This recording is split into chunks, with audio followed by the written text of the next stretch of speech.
नमस्कार दोस्तों, आज की हमारी कहानी है वृंदावन। शिवम एक सरकारी दफ्तर में काम करता था।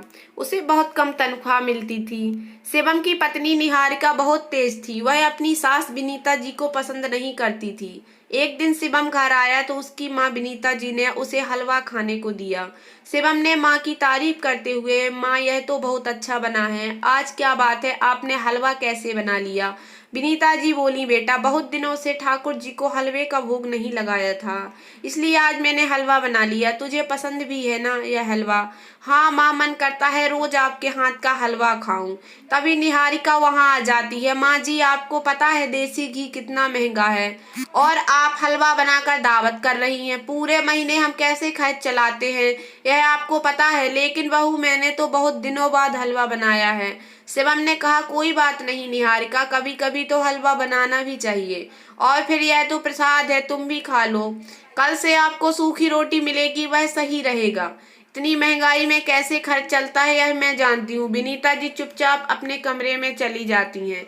कुछ दिन बाद विनीता जी शिवम से बात करती हैं, बेटा जब तेरी नौकरी लगने की बात चल रही थी तब मैंने ठाकुर जी से कहा था कि अगर मेरे बेटे की नौकरी लग गई तो हम सब उनके दर्शन के लिए वृंदावन जाएंगे। क्या हम सब जा सकते हैं? शिवम बोला, माँ ठीक है, अभी तो मेरे पास पैसे नहीं हैं, लेकिन अगले महीने तनख्वाह मिलते ही हम वृंदावन चलेंगे।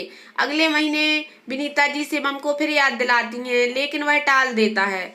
तीसरे महीने विनीता जी शिवम से बात करती हैं और कहती हैं, बेटा तू साफ साफ बता दे, तू वृंदावन जाएगा या नहीं?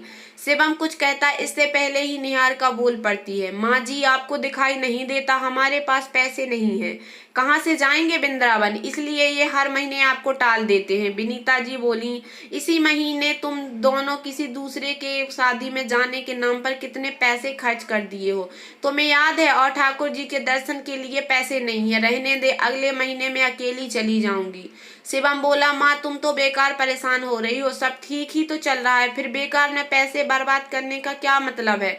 तू ठाकुर जी का निरादर कर रहा है बेटा, यह अच्छी बात नहीं है, एक बार उनके दर्शन करके देख, तेरा जीवन बदल जाएगा। शिवम ने गुस्से से कहा, माँ आपकी बेकार की बातों का मेरे पास कोई जवाब नहीं, साफ साफ सुन लो, मैं कहीं नहीं जाऊंगा। यह सुनकर विनीता जी को बहुत दुख होता है। वे अपने बचाए हुए पैसों को इकट्ठा करने लगती हैं जिससे वे अगले महीने वृंदावन जा सके। अगले महीने विनीता जी वृंदावन जाने की तैयारी करती हैं। तभी शिवम और निहारिका उनके पास आते हैं और शिवम कहता है, माँ कहाँ जा रही हो? विनीता जी ने कहा, मैं वृंदावन जा रही हूँ, तुझे चलना हो तो चल। वह तो ठीक है माँ जी, लेकिन आपके पास इतना पैसा कहाँ से आया? लगता है घर खर्च में से बचा लिया होगा। निहारिका ने ताना देकर कहा, बहू तू मुझ पर चोरी का इल्जाम लगा रही है, यह पैसे तो मेरे पति की कमाई के हैं, उनके समय में बचाए थे। विनीता जी दुखी होकर वहां से चली जाती हैं और वृंदावन में ठाकुर जी के दर्शन करने के बाद वहीं एक आश्रम में रहने लगती हैं। उनका मन अब उस घर में जाने को नहीं था जहाँ पर चोरी का इल्जाम लगाया गया। एक दिन शिवम और निहारिका उन्हें ढूंढते हुए आते हैं। तब विनीता जी कहती हैं, अब तुम दोनों यहाँ क्या लेने आए हो? मैंने तुम्हारे घर से कुछ नहीं चुराया। शिवम रोते हुए कहता है, माँ हमें माफ कर दो, आपके जाने के बाद मेरी नौकरी चली गई, अब तो हमारे पास ना घर बचा ना पैसा। विनीता जी ने कहा, मैंने कहा था ठाकुर जी का अपमान मत कर, जा उनके मंदिर में जाकर प्रार्थना कर, यदि उन्होंने तुझे माफ कर दिया तो सब ठीक हो जाएगा। निहारिका भी अपनी सास से माफी मांगती है और दोनों ठाकुर जी के दर्शन करने चले जाते हैं। वहां से वापस आने पर शिवम बोला, माँ अब मैं यहीं रहकर समाज सेवा करना चाहता हूँ। निहारिका ने भी कहा, माँ जी मैं अपने किए पर बहुत शर्मिंदा हूँ, इसका प्रायश्चित करने के लिए मैं यहीं रहना चाहती हूँ। उस दिन से वे दोनों उसी आश्रम में बुजुर्गों की सेवा करने लगे।